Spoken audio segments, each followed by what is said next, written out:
Hi 2F. We're back together again for another read aloud. We're going to read chapter 2 today of The Chocolate Touch. And last time we left off, remember that John Midas's parents were really concerned because he's eating too much candy, and specifically he's eating a whole lot of chocolate, and his parents are getting a little bit worried about that. So we're going to see in chapter 2 what happens if John kept eating candy, or if maybe he's going to start slowing down a little bit. Chapter 2. It was Sunday afternoon. The sun was sinking low in the sky, but the air was still quite warm. John was wandering along in the direction of Susan's house, absent-mindedly looking down at the sidewalk, when his eye was suddenly caught by a dully gleaming, silvery gray coin lying right in his path. The coin was the size of a quarter, but even as he leaned forward eagerly to pick it up, John noticed there was something strange about it. It did not have a picture of George Washington or a picture of an eagle. On one side, there was a picture of a fat boy. On the other side were the letters J.M., which was funny, John thought, because those letters happened to be his initials. Grasping the coin firmly, he ran on towards Susan's house.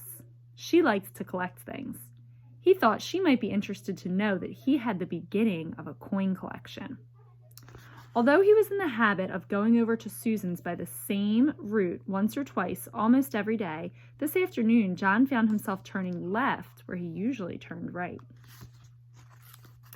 I always go the same way, he thought. This time, for a change, I'm going a new way. He didn't stop to consider that you cannot go east by going west, unless you go all the way around the world. Only 2 blocks along the unfamiliar street, John came to a small corner store.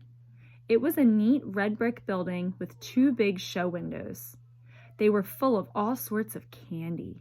Susan was immediately, absolutely forgotten. John pressed his nose against one of the windows.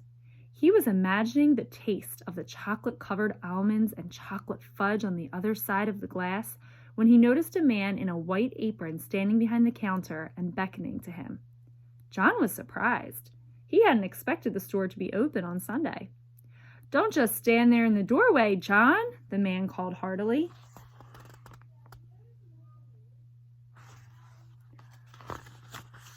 "Come on in and get some fresh, sweet, creamy chocolate. There's a special sale today." How did the man know his name? John wondered. He couldn't remember ever having seen the store before. The storekeeper saw John hesitate. "The chocolate I use in my kitchen comes direct from the heart of Africa," he said. "I use none but the finest ingredients. And my recipes, well, I bet you've never had chocolates like mine before. Come on in." "Thank you," John replied, walking to the counter. "But you see, the trouble is, well..." "No money?" the storekeeper asked. "No money whatsoever? What have you got there in your right hand?" John had forgotten the old coin in his hand. "Oh," he said, "this is part of my coin collection. I mean," he added more honestly, "I'm going to save this coin and then get some more to make a collection." "Let me have a look at it," the storekeeper said. He looked briefly at the coin. "Aha!" he exclaimed. "Is it any good?" John asked, his hopes suddenly rising. "Very good," said the storekeeper. "In fact, it's the only kind of money I accept. But I don't suppose that you'd want to spend it on a box." "A whole box?" "I imagine you'd rather keep this for your coin collection than spend it on chocolate, wouldn't you?" "Oh, no," John said. "Chocolate any day." "Go ahead then. Help yourself," the storekeeper said, pointing to a heavily laden show table piled high with large cellophane-wrapped candy boxes, all exactly alike. "You mean I can have one of these?" John asked, his eyes round with surprise. The candy boxes were as big as the ones his father always brought home at Christmas time. "Just help yourself," the storekeeper assured him. "That is, unless you think it might be better to ask your mother first." "She wouldn't mind," John said hastily, and blushed. Why do you think John blushed? Do you think that his mom really doesn't mind if he buys candy, or do you think his mom would be kind of upset? I'm thinking from the first chapter, his mom might be kind of upset, so he might be blushing because he knows that he's telling a fib. Let's see what happens. The storekeeper winked knowingly. I'm sure she won't, he agreed. Not in the long run, anyway. John tucked one of the large boxes under his arm, declined the storekeeper's offer to wrap it as a gift, thanked him, and hurried out of the store before there could be any question of anyone's changing his mind. The storekeeper smiled as he watched his customer hurrying away down the street.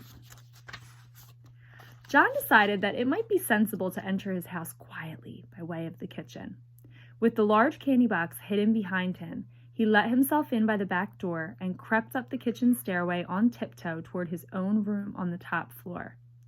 Just as he was about to round the corner on the second floor to continue his way upstairs, he had to stop for a moment while his father walked by, coming along the hall from the bedroom telephone. That was Mrs. Buttercup on the phone, Mr. Midas called to Mrs. Midas as he walked down the front stairs. She said she was sorry John hadn't been able to get over to play with Susan this afternoon. But it was a good thing in a way, she thought, because Susan's already so excited about her birthday party tomorrow. I wonder where John can have got to. As soon as the second floor was quiet again and John knew there was no danger that his candy box would be seen, he hurried silently up to his bedroom, pushed open the door, and slid the box under the bed. Then he walked heavily down to the living room. Well, there you are, said Mrs. Midas. We couldn't imagine where you had been. What have you been doing? Oh, just sort of playing around, John said. So think about so far how you would describe John. He's keeping this box hidden from his parents. And he tells them he was just playing around. So based on those actions, how do you think you would describe him? Is he a little bit sneaky? I think so. John usually took a long time to put his things away and undress and bathe and get ready for bed, for he thought sleeping was a waste of time. But this evening, he started yawning long before his usual bedtime. I'm sleepy, John announced. All right, said Mrs. Midas, you'd better be getting to bed. Time for your tonic. John's tonic came in a bottle. It had been prescribed by Dr. Cranium. John had to drink a big spoonful every night to make up for all the vegetables and fruit that he left on his plate at lunch and dinner.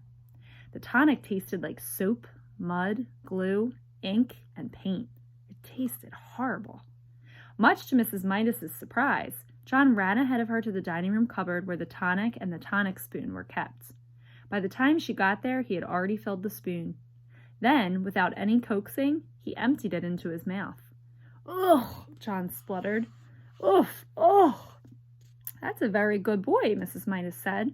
Now why can't you be sensible and eat up your nice dinner that way? If you'd only stop eating so much candy, you'd be able to eat your meals properly and you wouldn't need to take the tonic. Soon John was scrubbed and in his pajamas and in bed, ready to be tucked in for the night. Mrs. Midas sat on the bed and stroked his forehead for a moment. Then she leaned forward and kissed his cheek. John, pretending that he was very sleepy, shut his eyes and began breathing deeply. When Mrs. Midas rejoined Mr. Midas in the living room, she said, I've never known John to be so good about going to bed before. He went to sleep in no time.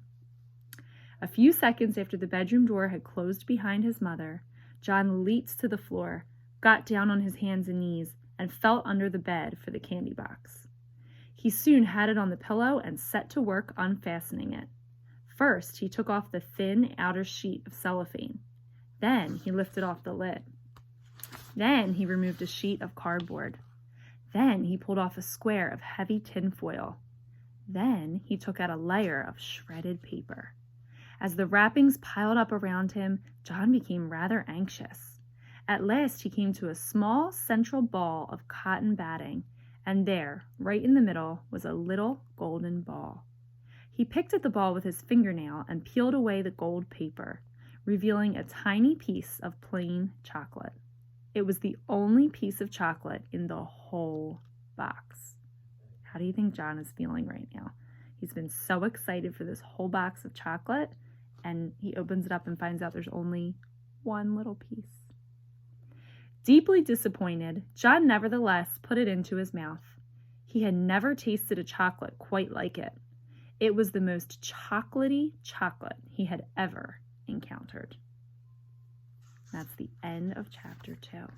So I want you to think in your brain, what do you predict might happen next? Do you think that this is some kind of magic chocolate? Do you think that it's going to make something special happen? So think about what you think might happen next week, and then when we get together for our read aloud next week, we'll read chapter 3 and continue on. I miss you guys so much, 2F. I hope that you guys are staying safe and healthy at home, and I cannot wait until we can all be together again. Bye, guys. Miss you.